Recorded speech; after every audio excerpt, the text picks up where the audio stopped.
question we might want to ask is, how did Yeshua seek to change the attitudes and behaviors with the parables? What was he trying to communicate that would cause people to evaluate themselves and maybe think differently about some of their behavior? We're going to talk about that in a little more detail. Join me as we go through this series, The Parables from Exile to Restoration.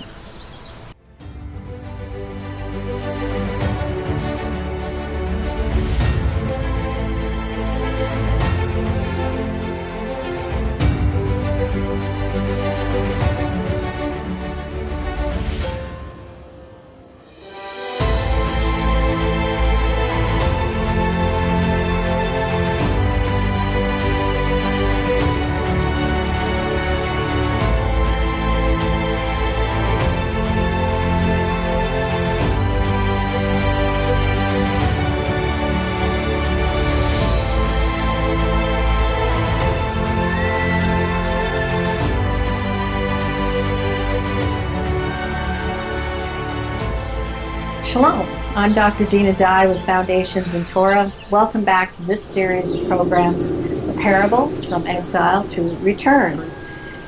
Mentioned about Yeshua, what was he trying to communicate in order to get people to change their behaviors and attitudes? What did he do in the story that would cause them to reconsider their walk? So we go back to that period, Second Temple period, first century.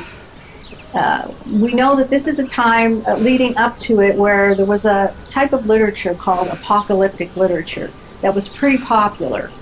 And it's very difficult to decipher. It's very otherworldly, lots of visions, lots of interesting descriptions of things not told in the way that are necessarily familiar. Sort of wild, graphic kind of language, and really outside sort of just mainstream literature. This is the apocalyptic period, end of the world type scenarios, where we get all our end times type stuff. But and we don't really see a lot of this sort of parabolic language in this apocalyptic literature. But this was what we would consider to be sort of the priestly writings around the Second Temple period. And the idea with the apocalyptic literature was to preserve what we call temple theology. And the imagery that we have is of a sort of an ancient royal cult that was really embedded in the literature of ancient Israel. And so this was a pretty popular form of literature for the time, as you can well imagine. It's actually still really popular. Our book of Revelation is apocalyptic literature, certainly parts of the book of Ezekiel, book of Daniel, etc., some in Zechariah, book of Jude, for example. So this literature was quite popular. And so Yeshua did tap into that for that particular time. And so you can imagine that Yeshua everyone he talks to isn't on the same page. That's certainly true of any audience where if you ever go to an audience and teach, you try to figure out who your audience is, but everybody is hardly on the same page. And so his audience do have different perspectives on things. And so he would, everyone would kind of receive the information from their own viewpoint, from their own perspective.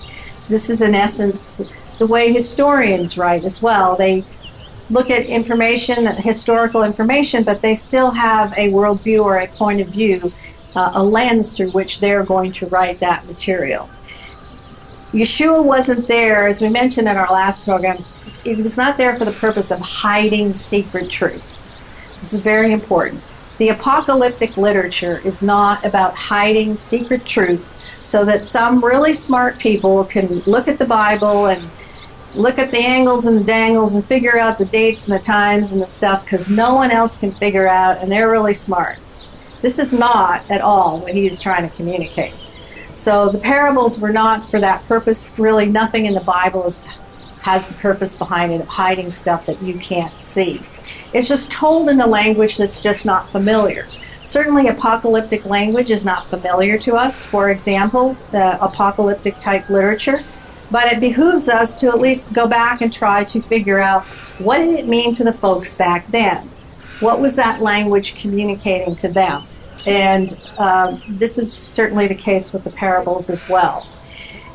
So those who would be considered covenant people, who've made a covenant with God, there is a relationship there in which there is probably an understanding. It's kind of like what you would see today. Those of us who call ourselves of the faith community, we understand certain things about the Bible.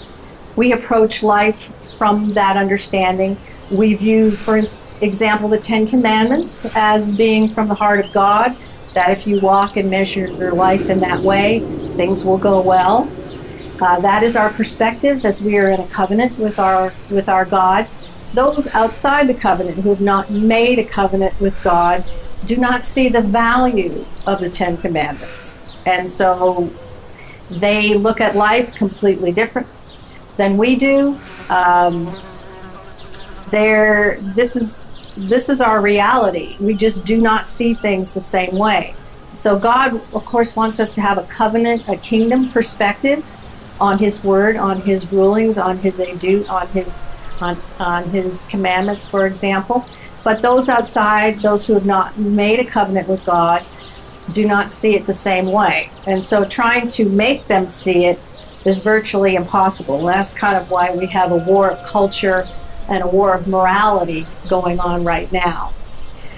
But these parables that Yeshua told, and the conclusion that He presented, whether His hearers accepted that conclusion, chose to or not, this was really a marker, if you will, for what He expressed as the dawning of the Messianic era, the dawning of the kingship, the cosmic kingship of God, returning.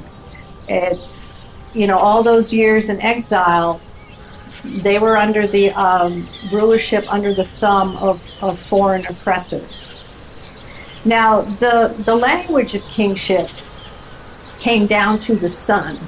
So whoever the king was over a city, as his son would inherit that city, for example, in the ancient world, that the king would give to his son his name, the king would give a title, he would give the land as an inheritance, he would give him the temple, the palace, the wives, you name it. Basically, the son, who is the servant of the king, would receive from that king everything that the king had. And so he would be considered the son, and one of his titles that he was given from his father, the king, would now be Son of God. This was a normal title for anyone in the ancient world who was the son who became king. So, for example, Caesar, as he was raised up, he was called the Son of God. Again, quite common in that era. So the royal seed was the one who basically inherited the dynasty. The dynasty that is being inherited, that Yeshua inherited, if you will, is the dynasty of King David. Who was the ruler over Israel, who was the one given the plans and design of the temple, and that he passed on to his son Solomon, who would actually do the constructing. So we find the king is a very important aspect of the parables. There are a number of parables that would say something, there was a king who went off to a distant land, or something along those lines. So, and actually, if you read some of the rabbinic parables of that particular period, a lot of them are about the king. So again, there was an ending that they were familiar with. It also allowed the hearers to engage in a lifestyle that they were not that familiar with. So their world, is just trying to keep food on the table and the family clothed and fed, etc. And most of the hearers of the parables would have no contact whatsoever with the king. That was it'd be like us today. How many of us have ever had an audience with the Queen of England? I dare say none of us. So we're not all that familiar. I mean, we see on TV the great wealth and their surroundings, etc., but we don't have the first clue of what life is like because we have never had an audience with the queen. So it's pretty similar in that ancient world. They, this is not a familiar place for them. They're used to their own station in life, and that was it. We also find in the language of the parables that there's a lot of the language uses a lot of what we call word plays in Hebrew. You don't see them in English. You can't translate them. And it's not part of Greek thought. So this kingdom language, there'll be words in there that we're missing out on because it doesn't translate. And so in this, the hero is always the king, and it's usually referring in some way to God himself. The servant or the son would be like Yeshua, and perhaps referring to his followers as well. The king, of course, typically in the Roman world would be the Caesar. The king could also be referring to a wealthy Roman, for example. Again, the listeners were not really familiar with really even a wealthy Roman. They would see at a distance, but they weren't engaged in their particular lifestyle. Mostly the listeners never had an opportunity to engage or interact with the king or the Roman upper echelon, etc., etc. But yet, the story that Yeshua would tell through the parables were filled with these guys, kings and ministers and servants and elites. Most of the people never had engaged with those people, so it's very interesting that Yeshua would use those examples quite a bit in the parables. So the styles of the kings in the parables was actually quite widespread. We see them in the rabbinical parables as well. But Yeshua was really dealing with ordinary people living in a pretty rural type culture, just trying to keep them clothed and fed, and they were very much separated from the elite world. They did not run in that world, and that's probably the same for most of us listening to this program. Most of us have no connection really to the world of the elites who run the show, who run the world. We probably don't really, we don't hobnob with senators and congressmen from Washington or media elites or whatever. We're just regular folks out in the field trying to make a living and hoping they'll all stay out of our lives. So again, all of this, that's important to think about, that you see these people sitting there listening to Yeshua talking about things they're just really not all that familiar with, and yet they have an opinion on it. And so that becomes kind of interesting, if you will. Now, the name of this series, Parables from Exile to Return, I want to talk for just a minute about some of the features of what life is when you are in exile. I've talked about it some along the way, but I just want to kind of go back over those points because I think this is important. The main thing about the reason that they are in exile in the first place is because they have broken covenant with God. They broke that covenant, and because they broke it, they are exposed to the consequences of breaking that covenant. So Adam is our first great example who broke covenant with God by eating the fruit from the tree that he was not to eat from. And so now he's exposed to the consequences of breaking that covenant, and exile is the result. He must leave the garden and go out and work in the field. Now, it was pretty easy working in the garden, it would appear. Things just seemed to grow. He still had a job to do. But when he moves out into the field, it's a place of thistles and thorns, and nothing grows very well, and it's a struggle just to grow and maintain anything. So that is one of the main features of being in exile.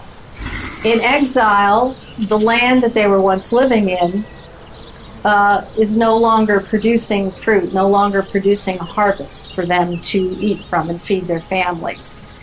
Again, I've mentioned repeatedly, they're under foreign rulership, foreign oppression, and they are being ruled by bad kings. This is another hallmark of being in exile.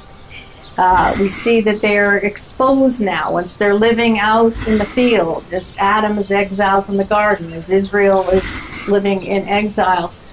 There is exposure now to the natural consequences around them of them breaking the covenant and all that goes with that. It is the divine presence of God has been removed from their midst. So we could kind of equate that to if, for instance, a foreign king came against a city, if that king was able to breach the wall, and what's the first thing? Once that wall is breached, all the troops would go in, and once they were inside the city, they would just wreak havoc, kill everyone in sight, haul them off to wherever, take all the loot, destroy everything in their path. That's what we do when we break covenant with God. We allow an enemy to come in and destroy us from the inside out. And so this is all language of the exile. And so ultimately the house for the presence of God is destroyed, and we've seen that multiple times. Now, the features of the return, what does it mean when they return to the land? Well, Israel, for example, has inherited the land. They go back from Babylon, go back to the land, and now they enjoy the produce of that land as they begin to garden again and bring forth fruit. The covenant has been restored. The covenant once broken has been remade or restored. And the foreigners that are in their midst have been removed. So life runs a lot smoother that way. Instead of a bad king ruling over them, they have a benevolent king who's ruling justly and righteously and bringing blessings and perfect justice to the environment. That is another aspect of bad rulership or evil kings or kings that oppress. They never rule with justice. Justice is nowhere to be found, because God's justice is unique in that it's tempered with mercy. He never his justice and mercy go hand in hand. They fit together. One is not found without the other. The other thing that happens when we see part of the features of the return is the return of what we call the Shekhinah, or the divine presence of God returns to that sphere, that sacred space, and the temple where he would dwell is rebuilt. So just kind of a reminder of what that all means. I mentioned in our very first program that the parable language is one of agriculture, and that language of agriculture is associated with the king. The king was the one who would always create a garden when he had taken over a particular empire. That was one of the first things he did. So in that creation of a garden and of planting seed and growing new plants and trees, etc., this is new creation type language, a return from exile, meaning the king is in the house. He is no longer in the field, he's in the house. And new life is coming forth. And this is signifying the exile is over. Pretty much when you see life, and life abundantly, and fruitfulness in someone's life, and the fruit of the Spirit manifest in a person's life, love and joy, and peace and patience and goodness and kindness and gentleness and self-control, when you see the seed sprout and that fruit take hold and be produced in a life, then you know the exile is over for that person. Now, the greater exile of this world, it clearly isn't, and we wait patiently for Messiah to return and take his seat upon the throne. But in the meantime, the individual and corporately, we can be reproducing and bringing forth life. And so this agriculture we see in the discussion of the parables with vineyards, numbers of parables about vineyards and a mustard seed turning into a tree and the fig tree, etc. A lot of the language of exile and return can be found from the words of the prophets. A great place to read to get a better grasp of that. Again, we mentioned that they're still in exile in the first century. So subject to Roman rule, the Herodian kings, and the temple priests. So having said all that, we're actually going to move in and start talking about some of the parables. And we'll just take this as we go. Probably I won't be able to cover all this in one session necessarily, but I would encourage you to reread these parables as well. So the parable of the vineyard is actually one of my favorite parables. It's in several places, but for example, we see it in Matthew 21:33. And vineyards are, we see them really sprouting up everywhere. I live in New Mexico, and I'm amazed at how many vineyards we have in New Mexico. In fact, one of the vineyards my husband and I just went to recently, most of their grapes are grown down south in like the hottest, driest place in New Mexico, and yet these grapes that are produced there are just fabulous, making for some really great wine. So let's just introduce this particular parable. We have a master of the household. He planted a vineyard and he put a hedge around it. He dug it up. He dug it out. He dug actually a wine press in it.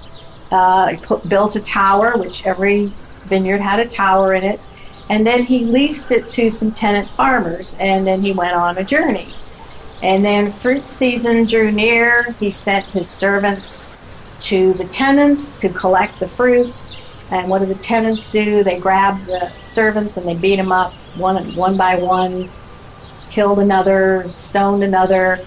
And the master then sent more servants, more than what was at the first. The tenants did the same thing, beat them up. And finally, the master of the vineyard sent his son, saying, okay, surely they're going to respect him.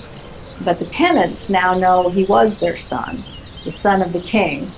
And they say, well, let's get him, let's grab him, and let's kill him so we can get his inheritance.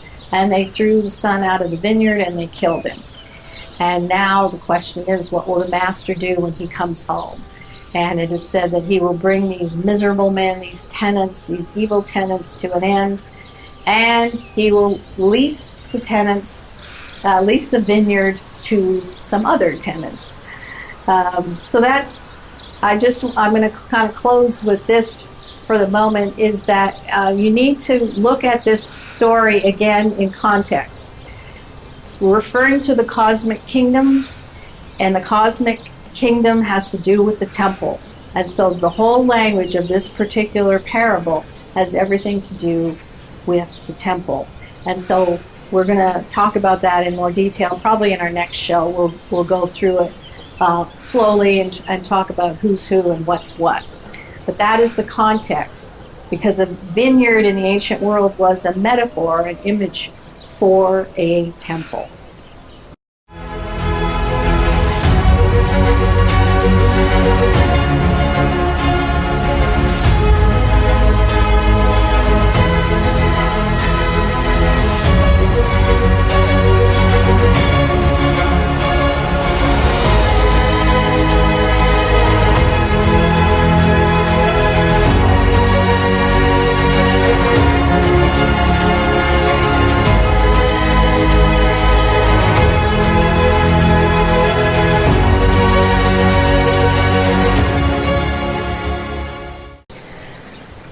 So we have the master of the household, and what is the household? Well, the household is the temple, or the house for the master.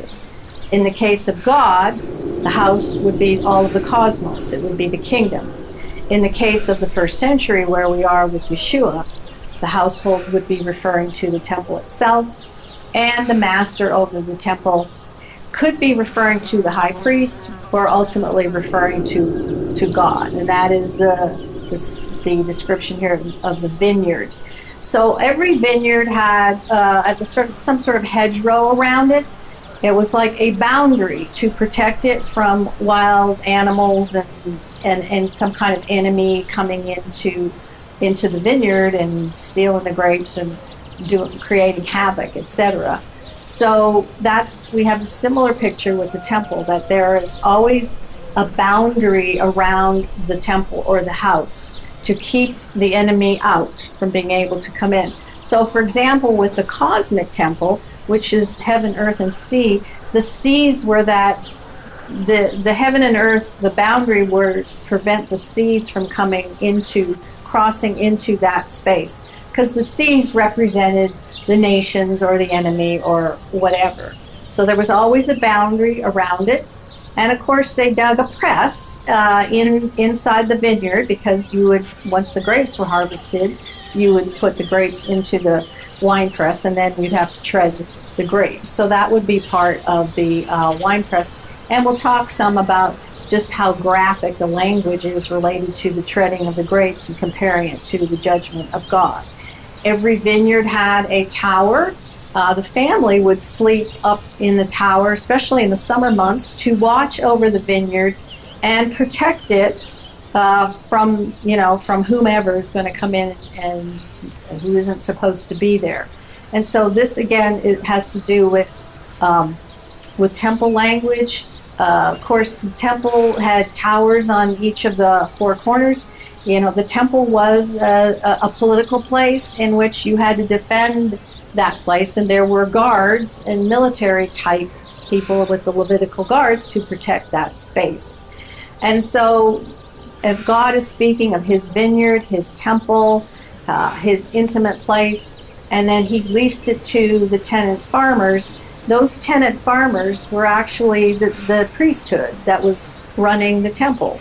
God had, the temple was a microcosm of the cosmic temple, and so people had to run the temple. That was the priests, really under the auspices of the high priest, and so the tenant farmers were the priests. Now, the priests at the time were basically illegitimate. They did not descend from the line of Aaron, and they had basically hitched their wagon to Rome. And so these guys were, this was a kind of a corrupt place at the time. And so he leased it to the farmers and basically went off on a journey. And so the king, or the master of the household, couldn't be seen.